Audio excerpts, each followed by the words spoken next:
नमस्कार। आज मैं आप सबके सामने हिंदी में एक टॉपिक के बारे में बात करने जा रहा हूँ, एजिज़्म। हाल ही में मेरे पास एक मरीज़ आए थे, उनके केयरटेकर उनको लेके आए थे कि उनको कुछ 10 दिन पहले वो गिर के चलते-चलते गिरने से उनकी राइट साइड का जो है राइट साइड का हिप बोन का फ्रैक्चर हो गया था।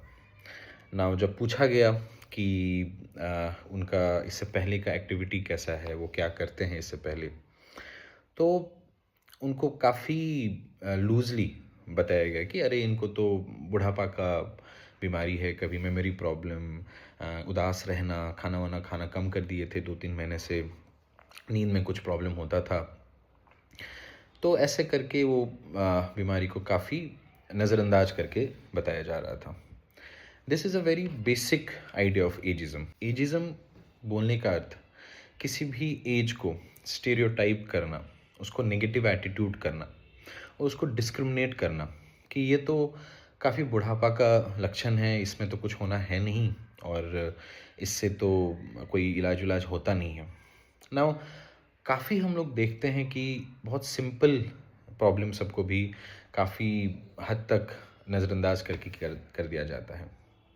बट आप काफ़ी मरीज़ को ऐसे भी देखेंगे जो 70 ईयर की उम्र में भी 50 ईयर जैसा उनका जोश, उनका उनका डिज़ीज़ मैनेजमेंट, उनका कॉग्निशन, उनका बात करने का तरीका, उनका सोचने का तरीका काफ़ी एक 50 ईयर की तरह होता है। और कभी-कभी आप देखते हैं कि एक 60 ईयर्स का भी उनका जो फंक्शनल कैपेसिटी होता है, उनका जो जनरल चलने-फिरने का जो काम होता है, दिनचर्या, वो जो है 80 साल के बराबर होता है।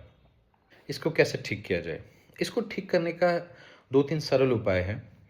फर्स्ट ऑफ ऑल, कोई भी डिसीजन आप पेशेंट के अराउंड लेते हैं, तो पेशेंट सेंट्रिक लीजिए, नॉट एज रिलेटेड। उनका फंक्शनल स्टेटस कैसा है? उनको ट्रीटमेंट, उनका एक्सपेक्टेशंस क्या है? Does he want to be treated? उनको इंटरवेंशन करने की ज़रूरत है या उनको एक लॉन्ग टर्म केयर की आवश्यकता है? उनको लॉन्ग टर्म केयर के लिए वो रुचि रखते हैं। कैसे पता चलेगा?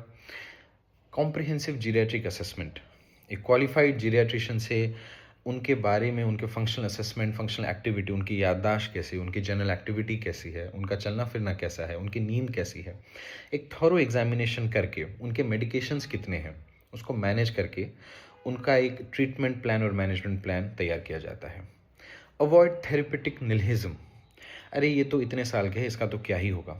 हमारे पास कितने ऐसे मरीज़ आते हैं जो 85 ईयर की उम्र में काफ़ी कॉम्प्लेक्स सर्जरी किए जाते हैं और वो सर्जरी करके भी वो घर काफ़ी आराम से अपने अच्छे फंक्शनल कैपेसिटी में घर जाते हैं और काफ़ी अच्छे से फॉलोअप में भी आते हैं।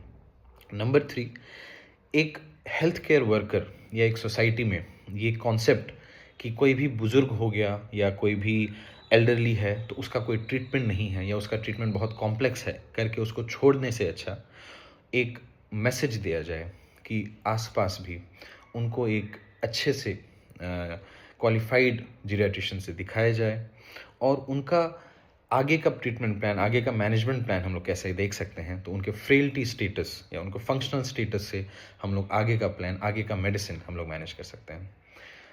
और ये एजिज्म और जीरियाट्रिक असेसमेंट के बारे में जानने के लिए स्टे ट्यून्ड।